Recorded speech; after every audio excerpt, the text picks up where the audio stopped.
Welcome back. Crystalline silicon PV technology currently makes up at least 95% of the current market. So this week we will discuss this very important PV technology. As example, in this picture on the left you see a simple visualization of a typical crystalline silicon solar cell viewed from the top, on scale.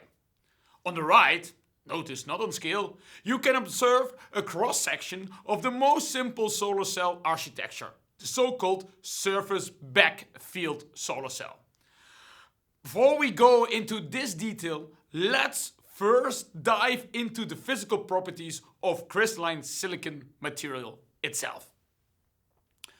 The learning objectives are to understand how the lattice nature and indirect bandgap nature of crystalline silicon determines the important properties for this photovoltaic material, like the absorption coefficient and the dominant charge carrier recombination mechanisms. The lattice structure of the semiconductor material is crystalline. Let's look at some properties of this crystalline lattice. In the first part of this MOOC, we have already introduced its lattice properties. Crystalline silicon has a cubic diamond structure. The crystalline lattice means that atoms are arranged in a certain pattern which repeats itself. A crystalline lattice has long range order and symmetry. However, it does not mean that this pattern is the same in every direction. Or in other words, if we make a large cut through the lattice, the various planes you can make do not look the same. Here we see two planes of different cuts in a crystalline silicon lattice, which originally consisted out of 3 by 3 unit cells. We see two important surfaces. The first one is referred to as the 100 surface, and the normal of this plane points in the 100 direction. The silicon at a 100 surface always has two back bonds and two other valence electrons pointing to the front. The second surface is the 111 plane. It can be characterized by 3 silicon back bonds and 1 valence electron pointing in the normal to the plane. Why are these directions important? As we have discussed in part 1 of this MOOC, we have direct and indirect bandgap materials. This can be expressed in the so-called electronic band dispersion diagram. On the vertical axis, you have the energy position of the valence and conduction band, and on the horizontal axis, the crystal momentum, or in other words, the momentum of the charge carriers. To be excited into the conduction band, the charge carriers in an indirect bandgap material require a change in energy and in momentum. Here we see the real electronic band structure of the crystalline silicon. The white area reflects the energy levels in the forbidden bandgap. The horizontal axis reflects the lattice momentum in various directions. The indirect bandgap of silicon is determined by the lowest point of the conduction band at capital X, related to the 100 direction, and the highest energy value of the valence band at gamma. Now we zoom into the bandgap area. The bandgap energy is the difference between those two levels and equals 1.12 electron volt or 1107 nanometers expressed in wavelengths. This transition is an indirect transition. I repeat again, the charge carriers need energy and momentum transfer to be excited. As you can see, crystalline silicon has a direct transition as well. However, this transition has an energy of 3.4 electron volt, which equals a wavelength of 364 nanometers. This is in the blue spectral part. For an indirect bandgap material, it's less likely that a photon above the bandgap is able to excite the electron into the conduction band in reference to a direct bandgap material.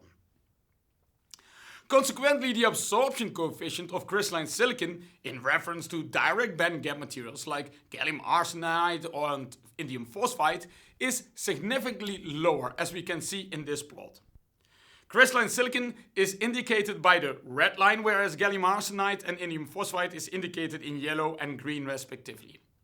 You can see that in the visible spectrum, crystalline silicon absorbs less than the gallium arsenide and indium phosphide, but below 364 nanometers it absorbs just as much as gallium arsenide and indium phosphide, because silicon has a direct band-to-band transition here as well. Germanium, indicated by the blue line, is like silicon. It's an indirect bandgap material. It has a bandgap of 0.67 electron volt, which means it already starts to absorb light at wavelengths below 850 nanometers. In the visible part, germanium has some direct transitions as well. Let's consider the design rules for solar cells as introduced in part 1 of this MOOC. Let's start with spectral utilization. The bandgap of the PV material of a single junction determines the current density that theoretically can be generated as indicated by the blue line. A bandgap of 1.12 electron volt means that in theory we can generate a maximum short circuit current density of 45 milliamps per square centimeters using crystalline silicon. Let's consider the third design rule, light trapping. First, we look at a wavelength around 800 nanometers. Crystalline silicon has an absorption coefficient of 1000 per centimeter.